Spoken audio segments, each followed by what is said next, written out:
జగన్మోహన్ రెడ్డి చేసినటువంటి పాపాలేంటి, ఈ ప్రభుత్వం సాధించినటువంటి ఘనత ఏంటి అని ఒక్కసారి మీరు చూసినట్లయితే 2014-19 మధ్య దాదాపుగా 745.24 కోట్లు అది ల్యాండ్ ఎక్విజిషన్ గాని R&R గాని నారా చంద్రబాబు నాయుడు గారు ఖర్చు చేసింది దాదాపు 750 కోట్ల రూపాయలు. ఇవాళ జగన్మోహన్ రెడ్డి 2019-24 మధ్య ఖర్చు చేసింది కేవలం 203 కోట్లు.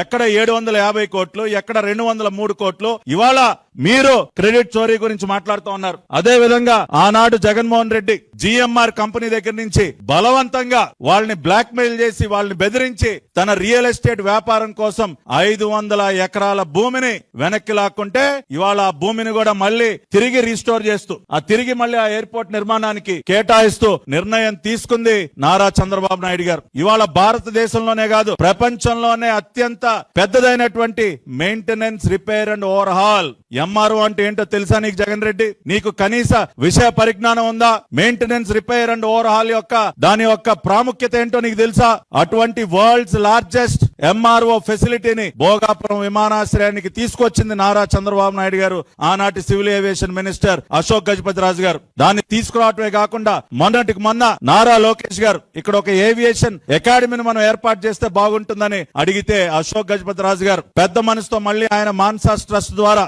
మళ్ళీ దాదాపు 150 ఎకరాలకు పైగా భూమిని ఉచితంగా మన రాష్ట్రంలో ఉన్నటువంటి బిడ్డలు సివిల్ ఏవియేషన్ సెక్టర్ లో ఇంకా మంచి ట్రైనింగ్ పొందాలి, తద్వారా మంచి ఉద్యోగ అవకాశాలు అందుకోవాలని చెప్పి నారా లోకేష్ గారి ఆలోచనకు అనుగుణంగా ఒక ఏవియేషన్ అకాడమీకి మళ్ళీ కూడా భూమి కేటాయించినటువంటి వ్యక్తి అశోక్ గజపతి రాజు గారు. ఈ విధంగా చంద్రబాబు నాయుడు గారు గాని, అశోక్ గజపతి రాజు గారు గాని, ఈనాడు సివిల్ ఏవియేషన్ గా మినిస్టర్ గా ఉన్నటువంటి రామ్మోహన్ నాయుడు గారు గాని, వీరి అందరి కృషి వల్ల గౌరవ ప్రధానమంత్రి నరేంద్ర మోడీ గారి సహకారంతో ఇవాళ ఉత్తరాంధ్ర ప్రజల యొక్క కళ సాకారం అవుతా ఉంది. నేను చూపించినటువంటి డాక్యుమెంట్స్ ఏవైతే ఉన్నాయో, ఇవాళ నేను చూపిస్తున్నటువంటి ఎన్విరాన్మెంటల్ క్లియరెన్స్ గాని, సైట్ క్లియరెన్స్ గాని, ఇన్ ప్రిన్సిపల్ అప్రూవల్ గాని ఈ ప్రాజెక్ట్ కి అన్ని కూడా సాధించింది నారా చంద్రబాబు నాయుడు గారి ప్రభుత్వం. 2014 నుంచి 2019 మధ్య జనవరి 2016లో సైట్ క్లియరెన్స్ తీసుకొచ్చారు. అక్టోబర్ 2016లో గవర్నమెంట్ ఆఫ్ ఇండియా నుంచి భోగాపురం ఇంటర్నేషనల్ ఎయిర్పోర్ట్ కి ఇన్ ప్రిన్సిపల్ ప్రాజెక్ట్ అప్రూవల్ తీసుకొచ్చారు. అదే విధంగా ఆగస్టు 2017లో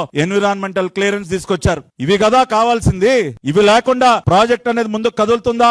ఒక ఎయిర్పోర్ట్ నిర్మాణానికి కావాల్సినటువంటి అన్ని అనుమతులు including clearance from ministry of defence దగ్గర నుంచి క్లియరెన్స్ కూడా తీసుకొచ్చింది నారా చంద్రబాబు నాయుడు గారు. ఇంకా ఏంటా మీరు క్రెడిట్ చోరీ గురించి మాట్లాడతారు? ఇవాళ ఇన్ని చూసిన తర్వాత ఎవరైనా సరే ఏం చెప్తారు?